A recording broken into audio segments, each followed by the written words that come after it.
Bismillahirrahmanirrahim. Assalamualaikum warahmatullahi wabarakatuh. Alhamdulillah ketemu lagi dengan saya, dengan Ibu Tuti Yuniarti. Kali ini yang akan kita bahas adalah mengenai golongan darah, atau lebih tepatnya teori tentang golongan darah. Kita mulai dengan eritrosit. Kenapa harus dengan eritrosit? Kenapa bukan leukosit atau trombosit? Karena dalam menentukan golongan darah seseorang, dalam menentukan golongan darah manusia, itu tergantung dari antigen yang melekat pada permukaan eritrosit. Ya, antigen yang melekat pada permukaan eritrosit. Nah, sekarang kita mulai dari definisi eritrosit itu sendiri. Eritrosit terdiri dari dua kata, ada eritro yang artinya merah dan site yang artinya sel. Jadi, jika digabungkan, eritrosit kata lainnya adalah sel darah merah. Dilihat dari anatomi eritrosit, di permukaan dari eritrosit itu sendiri itu terdapat sebuah antigen. Sebuah antigen yang terdiri dari glikoprotein dan glikolipid. Satu hal yang adik-adik harus ketahui bahwa antara satu manusia dengan manusia lainnya itu memiliki antigen yang berbeda-beda. Makanya itu manusia yang satu dengan yang lainnya ini memiliki golongan darah yang berbeda-beda karena pada permukaan eritrositnya ini memiliki antigen yang berbeda-beda. Nah, darah memiliki klasifikasi berdasarkan antigen. Jadi, darah ini memiliki klasifikasi berdasarkan antigen, yaitu antara lain klasifikasi darah ABO atau golongan darah A, B, AB, dan O. Kemudian, klasifikasi darah RH atau biasa disebut dengan rhesus. Selanjutnya, klasifikasi darah Lewis, klasifikasi darah Kell, klasifikasi darah Kidd. Untuk klasifikasi darah AB, ABO, ini sering kita dengar dalam proses transfusi darah, yaitu di mana golongan darah yang menentukan apakah seseorang itu bergolongan darah A, golongan darah B, golongan darah AB, atau O. Demikian pula dengan rhesus atau biasa disebut dengan RH. Nah, ini biasa juga kita temukan dalam proses transfusi darah. Ya, rhesus ini terdiri dari dua, apakah rhesus positif atau rhesus negatif. Nah, yang ketiga, klasifikasi darah Lewis. Lewis ini adalah kelompok atau klasifikasi darah yang berdasarkan gen kromosom. Jadi antigennya tidak diproduksi di eritrosit. Kalau ABO ini kan antigennya diproduksi di eritrosit, sedangkan dengan klasifikasi darah Lewis ini berdasarkan dengan gen kromosomnya. Yang keempat adalah klasifikasi darah Kell. Klasifikasi darah Kell ini ditemukan pada kasus hemolitik bayi baru lahir. Jadi kasus hemolitik bayi baru lahir. Jadi si ibu dari bayi itu memiliki antibodi yang menyerang sel darah merah bayi. Jadi antibodi si ibu itu yang mengandung itu menyerang sel darah merah pada bayi yang ada di dalam kandungannya. Nah, itu klasifikasi darah Kell. Kemudian klasifikasi darah Kidd itu bermula dari seorang ibu yang bernama Kidd. Jadi seorang ibu yang bernama Kidd pada tahun 1951, di mana si ibu itu melahirkan anak keenamnya dengan penyakit hemolitik. Jadi sama dengan Kell tadi ini. Jadi antibodi si ibu itu menyerang eritrosit dari bayi selama kehamilannya, sama ya dengan Kell.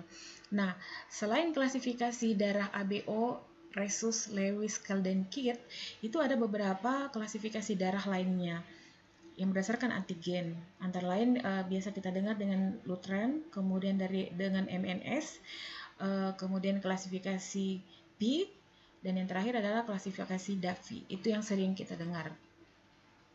Tetapi yang akan kita gunakan atau kita bahas kali ini adalah klasifikasi darah berdasarkan antigen A, B, ABO, dan klasifikasi darah berdasarkan antigen rhesus.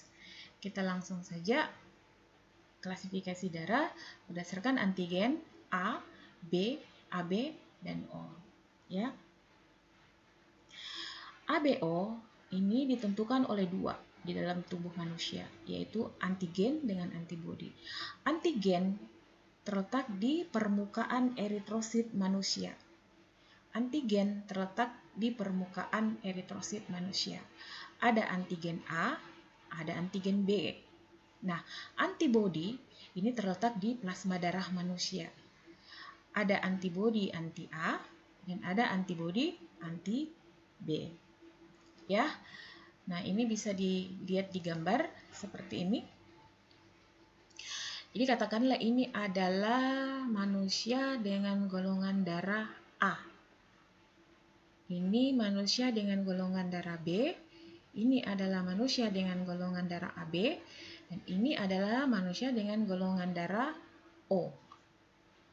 Seseorang, jadi ini adalah eritrosit ya. Ini eritrosit, eritrosit, eritrosit, dan eritrosit.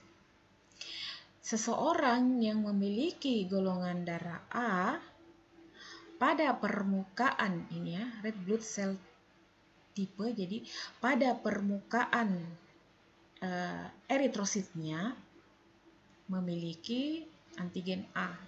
Jadi ini golongan darah A pada permukaan eritrositnya memiliki antigen A. Jadi bisa adik-adik lihat. Jadi kita andaikan saja untuk golongan darah A antigennya itu bulat-bulat berwarna ungu. Ya. Dan di plasma darah. Ini. Tadi dikatakan bahwa antibodi itu di plasma darah seseorang ya. Jadi di plasma darahnya ini memiliki antibodi anti B. Ini ya, antibodi anti B. Seseorang dikatakan golongan darah B jika di permukaan eritrositnya memiliki antigen B yang berwarna hijau ini, ya. Dan di plasma darahnya memiliki antibodi anti A. Ingat ya, antibodi anti A. Jadi kebalikannya ya. Jadi kalau antigen A memiliki antibodi anti B. Kalau antigen B memiliki antibodi anti A. Kebalik ya. Nah, ini golongan darah AB. Seseorang dikatakan memiliki golongan darah AB jika di permukaan eritrositnya memiliki antigen A dan memiliki antigen B. Seperti ini ya, adik-adik bisa lihat. Tetapi di dalam plasma darahnya tidak memiliki antibodi anti A dan antibodi anti B. Jadi di plasma darahnya itu tidak ada antibodi. Baik itu antibodi anti A maupun antibodi anti B. Nah, yang terakhir. Seseorang dikatakan bergolongan darah O jika di permukaan eritrositnya ini tidak memiliki salah satu antigen apapun. Jadi tidak memiliki antigen A dan tidak memiliki antigen B. Tetapi sebaliknya, di plasma darahnya memiliki antibodi anti A dan memiliki antibodi anti B. Ya, jadi itu perbedaannya. Jadi adik-adik bisa lihat, bisa dilihat dan dipahami.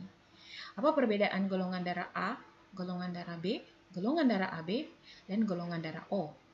Perbedaannya hanya terletak pada dua, yaitu antigen di permukaan eritrosit dan antibodi di dalam plasma darah masing-masing manusia. Itu yang menjadi perbedaan, ya.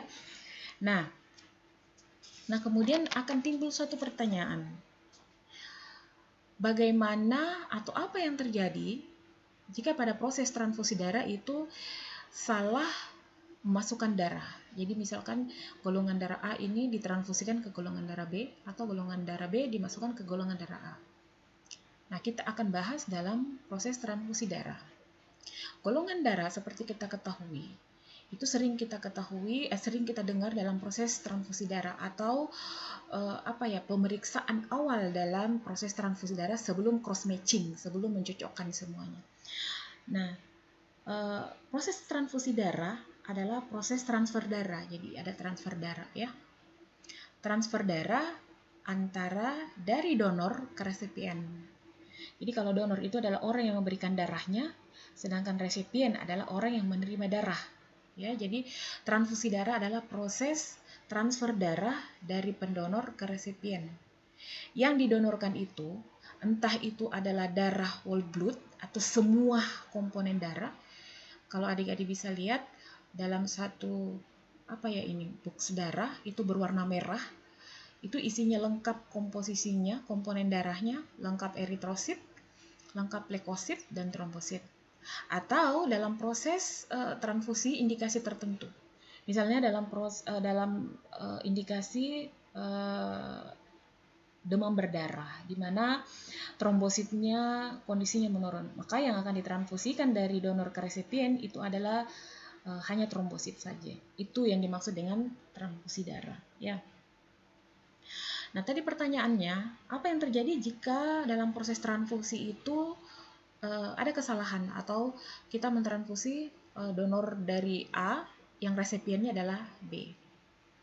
Seperti ini. Jadi bisa adik-adik lihat kembali. Ini adalah golongan darah A sama tadi yang Ibu jelaskan sebelumnya. Golongan darah A, di permukaan golongan darah A ini ada antigen A yang bulat. Ya. Nah, di plasmanya ini ada antibodi anti B. Coba lihat, antara antigen dengan antibodi itu tidak sama ya. Jadi kalau adik-adik mendengarkan slide yang sebelumnya, PowerPoint yang sebelumnya tentang antigen dan antibodi, di ujung dari antigen itu adalah epitop, di ujung daripada antibodi itu adalah paratop. Jadi tempat bertemunya antara antigen dan antibodi. Jadi coba dilihat, di antigen itu berbeda dengan di antibodi plasma. Jadi tidak akan berikatan, tidak sama dia. Tidak akan berikatan antara antibodi anti B dengan antigen yang terdapat di permukaan eritrosit. Itu untuk golongan darah A. Nah, ini golongan darah B. Golongan darah B ini memiliki antigen di permukaan eritrositnya seperti ini, segitiga. Dan di plasmanya memiliki antibodi anti A yang ujungnya atau paratopnya seperti ini, bulat. Jadi tidak akan berikatan, tidak akan ketemu. Karena kenapa? Di antigennya ini segitiga dan ini yang bulat. Ingat ya. Nah, kemudian untuk yang golongan darah AB. Untuk golongan darah AB, di permukaan eritrositnya ini memiliki kedua-dua antigen. Jadi ada antigen A, ada antigen B. Tetapi di plasma darahnya sama sekali tidak memiliki antibodi anti A atau antibodi anti B. Makanya untuk golongan darah AB dinamakan dengan resipien universal, atau golongan darah AB ini bisa memperoleh darah dari golongan apapun. Itu teori lama. Ya. Nah, sebaliknya dengan golongan darah O. Golongan darah O di permukaan eritrositnya sama sekali tidak memiliki antigen. Baik itu antigen A maupun antigen B. Jadi bersih dia, tidak ada antigennya. Nah, kebalikannya, di plasmanya itu memiliki kedua-dua antibodi anti A dan antibodi anti B. Seperti ini ya. Makanya biasa untuk golongan darah O itu dinamakan dengan donor universal, biasa dikenal dengan donor universal. Maksudnya, untuk golongan darah O bisa mendonorkan darahnya ke golongan darah apapun. Itu dulu. Tetapi dengan kemajuan teknologi, dengan kemajuan ilmu, ternyata itu salah, itu pemahaman yang salah. Karena seperti tadi dikatakan bahwa di permukaan darah itu bukan cuma antigen ABO yang menentukan. Ada antigen-antigen lain yang bisa menyebabkan efek samping apabila kita tetap lakukan tipe AB ini, golongan darah AB ini sebagai resipien universal, kemudian golongan darah O ini sebagai donor universal. Ya, akan ada efek samping. Makanya pada saat proses transfusi darah itu tetap harus matching. Makanya ada biasa pemeriksaan cross matching. Ya. Nah, pertanyaannya, apa yang akan terjadi jika kita salah mendonorkan darah? Jadi ketika golongan darah B, antigen B menerima golongan darah A. Bisa dilihat. Jadi seperti dikatakan tadi bahwa untuk golongan darah B memiliki antigen segitiga seperti ini. Ya. Nah, kemudian dia menerima golongan darah A. Golongan darah A memiliki antibodi anti B. Ini ya, segitiga kan dia, antibodi anti B. Jika golongan darah B ini menerima golongan darah dari golongan darah A, maka akan terjadi yang namanya crosslink, ya, yang namanya crosslink. Jadi akan terjadi ikatan. Ikatannya begini, si antibodi anti A yang berasal dari golongan darah B akan berikatan dengan antigen A yang berasal dari golongan darah A. Antibodi anti B yang berasal dari golongan darah A akan bereaksi atau berikatan dengan antigen pada golongan darah B. Karena kenapa? Ujung daripada antibodi dengan ujung daripada antigen ini sama dia. Maka akan berikatan, makanya namanya biasa disebut dengan crosslink. Jadi berikatan ini. Jadi antibodi anti A dari golongan darah B berikatan dengan antigen A golongan darah A. Kemudian antibodi anti B dari golongan darah A akan berikatan dengan antigen golongan darah B. Apa yang terjadi? Yang terjadi akan terjadi hemolitik, akan terjadi aglutinasi, terbentuk gumpalan. Hasil akhirnya akan terjadi hemolisis. Hemolisis kata lainnya adalah hemo adalah darah, lisis artinya pecah. Artinya eritrositnya atau sel darah merahnya akan pecah. Nah, itu daripada efek samping jika salah mendonorkan darah. Jadi kesalahan fatal yang seperti itu ya. Jadi pada saat transfusi itu benar-benar harus diperhatikan golongan darahnya. Memang betul-betul di cross matching cocok dan tidaknya golongan darahnya untuk menghindari efek samping seperti ini yang menyebabkan hemolisis atau sel darah merah pecah. Itu untuk golongan darah ABO. Nah, sekarang next, resus. Resus ini ada dua, ada yang positif, ada yang negatif. Seseorang dikatakan resus positif apabila di permukaan eritrositnya memiliki antigen resus, sama dengan golongan darah tadi. Seseorang dikatakan resus negatif apabila di permukaan eritrositnya tidak memiliki antigen resus. Tapi manusia normalnya ini tidak memiliki antigen resus. Tetapi jika dia menerima donor resus positif, maka dalam tubuh tadi manusia yang resusnya negatif, mau tidak mau akan membentuk antibodi anti resus. Antibodi anti resus. Yang tadinya resus negatif, begitu menerima donor resus positif, maka di dalam tubuhnya ini secara perlahan akan membentuk antibodi anti resus. Contoh.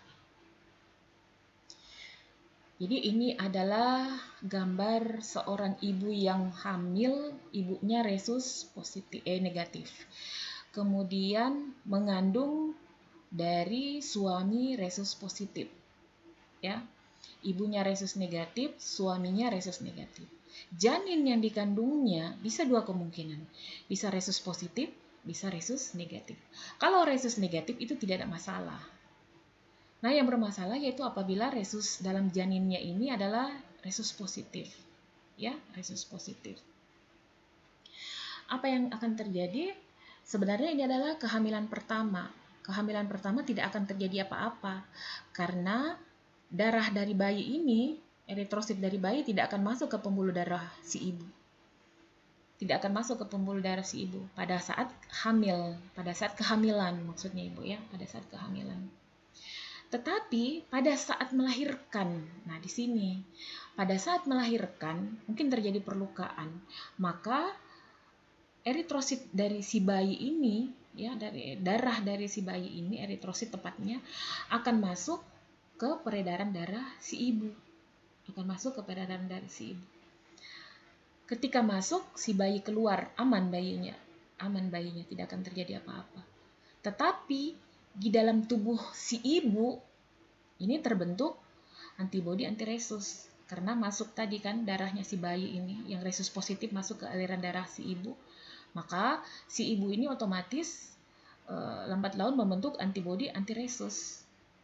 Nanti di sini dia akan memproduksi antibodi anti resus. Pertanyaannya yang lahir ini terjadi masalah? Tidak terjadi masalah. Nah, yang salah adalah pada kehamilan kedua.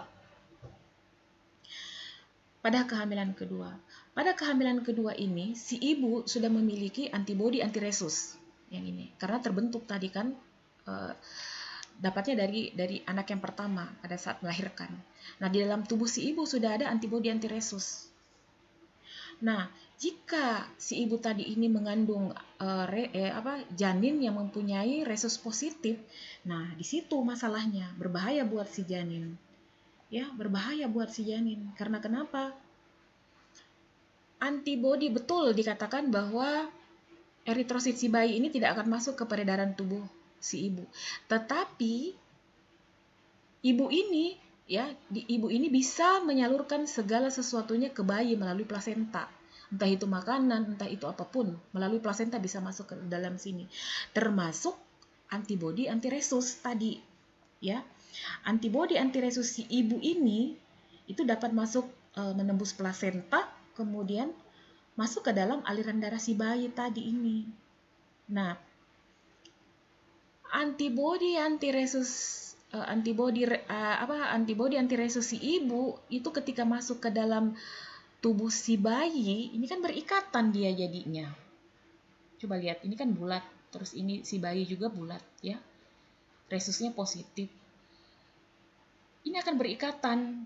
Berikatannya di mana? Di janinnya ini, di dalam janin. Dia akan berikatan di dalam bayi ini, di dalam fetus ini. Apa yang akan terjadi? Sama seperti teori aglutinasi, ketika berikatan antigen dan antibodi, maka akan terjadi aglutinasi. Ya, akan menyebabkan hemolisis, pecah eritrositnya dia, si janin ini. Biasa dikenal dengan penyakit HDN atau hemolytic disease of the newborn.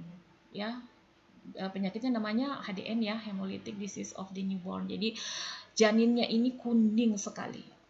Ini disebabkan karena apa? Ya, karena ibu yang tadinya resus negatif kemudian masuk resus positif ke dalam tubuhnya, kemudian lambat laun terbentuk antibodi antiresus yang kemudian pada kehamilan keduanya berikatan dengan resus positif janinnya. Maka berikatan, terjadi hemolisis. Nah, itu yang bahayanya, ya. Nah, kalau dia resusnya bayinya negatif, itu tidak ada masalah dia. Karena tidak akan berikatan, kan? Nah, bisa dilihat di tabel sini. Jika ibu positif, ayah positif, janinnya positif, tidak masalah. Jika ibu positif, ayah negatif, janin positif, tidak masalah, mengikut ke ibu dia kan. Tetapi jika ibunya resus negatif, ayahnya positif, nah janinnya ini ikut ke ayah, nah itu yang masalah, karena ibunya negatif. Tetapi jika janinnya negatif, tidak masalah. Karena kenapa? Ibunya adalah resus negatif. Ya. Jadi demikian penjelasan mengenai golongan darah ABO dan golongan darah resus. Semoga bermanfaat. Kemudian nanti next video kita akan lanjutkan dengan pemeriksaan golongan darah itu sendiri. Oke, sekian dari Ibu. Ibu tutup dengan wabillahi taufiq wal hidayah. Wassalamualaikum warahmatullahi wabarakatuh.